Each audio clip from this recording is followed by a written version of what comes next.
Terima kasih. Saya kembali kilas balik, Mbak ya. Pembentukan BLU pada waktu sebelum diputuskan terjadinya BLU adalah awalnya karena kekurangan batu bara dari pasokan PLN. Sehingga pemerintah pada waktu itu memutuskan untuk membuat BLU di mana seluruh produsen atas produksinya menyetorkan sejumlah dana yang nantinya dana tersebut akan dibagikan secara proporsional kepada produsen-produsen batu bara yang menyuplai PLN. Sehingga semua produsen batu bara yang menyuplai PLN akan mengajukan 2 invoice.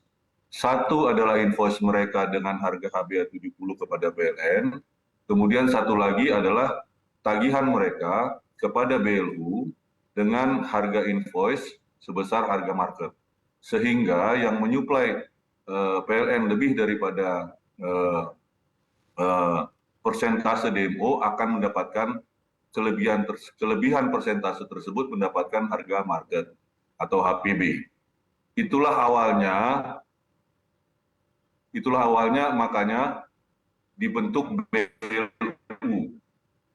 Nah, ini adalah rencana pemerintah awal. Sehingga dengan dampak tersebut PLN mendapatkan suplai batu bara. Kemudian yang kedua adalah bagaimana ini bisa terjadi di mana semua produsen adalah membayar produksinya. Dengan membayar produksi, mereka berhak untuk mengekspor. Kalau mereka tidak membayar BLU, maka mereka tidak berhak ekspor.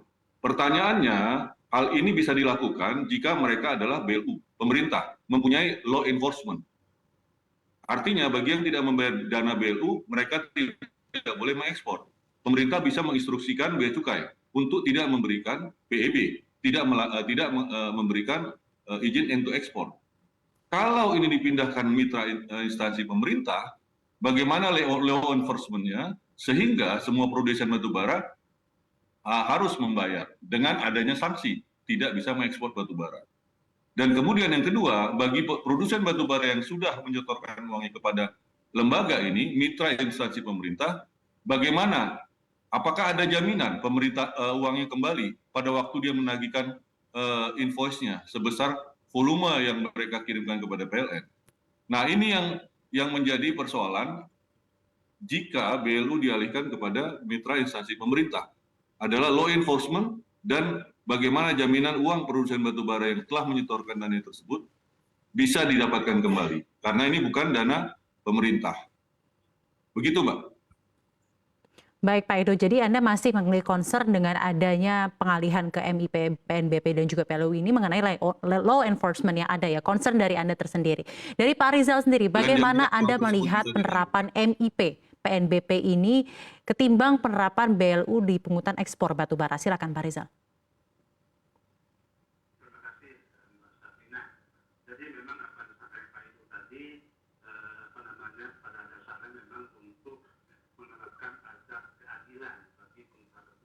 Karena kita ketahui bahwa batu bara ini ada kalori atau kualitas yang memang bisa digunakan di dalam negeri, terutama untuk PLTU. Nah, tapi ada juga yang memang tidak bisa digunakan.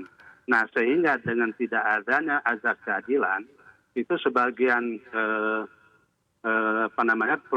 perusahaan tambang batu bara itu hanya melakukan ekspor yang dulu sempat kita dengar ya. Nah, tetapi dengan adanya penerapan